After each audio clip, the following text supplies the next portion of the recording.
Jamie's Farm is an amazing place where vulnerable young people can get away from the city and come and have fun and live alongside us and work really hard and start to understand how to really improve their lives back at home.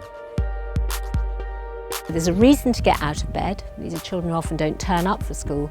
To go out and feed the chickens, muck out the pigs, they have that sense of entitlement and earning something because they've done it. I think it's a key point that this is a real farm with real jobs. We're not a petting zoo. These things really have to be done, and it's really important that the animals get their food on time, have water, are properly bedded up, all of those things.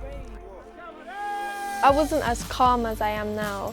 I've learnt like how to try more things and just to give things a go instead of just saying like I don't like that or I don't want to do it. So you should try it to see if you like it.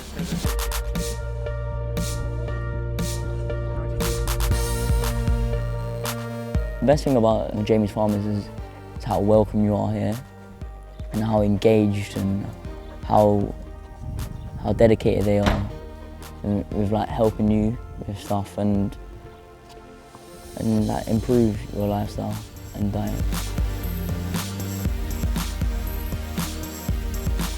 We try and grow as much as we can in the garden that we've got here. We can talk a lot about where food comes from and understand not just what you get in a packet in a supermarket, but actually where it can be grown. You want to try one? Yeah, right. Come on then. Here you go.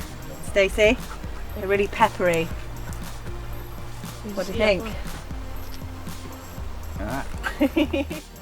We sometimes see ones that start at the beginning looking very pale and not very healthy at all, and once they've experienced all this delicious healthy food and actually done loads of exercise and been really physical, you see their whole demeanour and everything change and they look so healthy by the end, which is actually a main focus that we have here.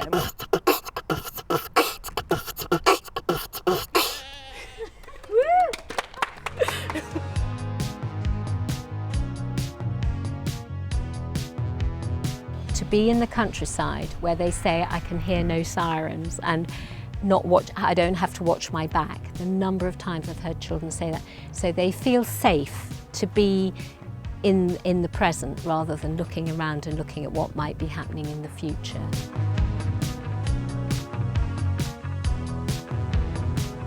So what we're going to do, we've got to get all these lambs out and we're going to sweep them around the field. Well done, excellent. Great bit of shepherding. There was one girl, Lizzie, who came in deepest, darkest January. Lizzie had been living in a car with her mother for 6 months. She'd become involved in drugs and prostitution and was an incredibly vulnerable young lady of about 15 years old. She came to the farm and managed to engage so positively with all that we did and really made the most of all of the opportunities that were presented to her. And she then went back into school and has been achieving incredibly well. She started turning up to school on time, she started attending every day, and she's already achieved some great GCSEs and can now go off to college. We've been doing some horse whispering. You have to groom the horse so that it has your trust, and then after you do like a few walks with it so it knows that you won't hurt it. I've learned not to give up so easily. Like nowadays I'm starting to give up easily, but because when we did the horse whispering thing where we had to like walk around the horses, I realised that if you give up too easily, like you never know when you're really close to something.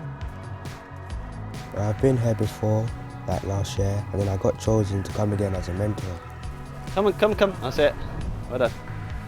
I've been like improving at school because of when I've come here. I've experienced a lot of new things and had a good time and got along with everyone. I can't think of any job in the world that could make me happier, because to see children, that makes me tearful, to see children go from that sadness and wall to this joy is amazing.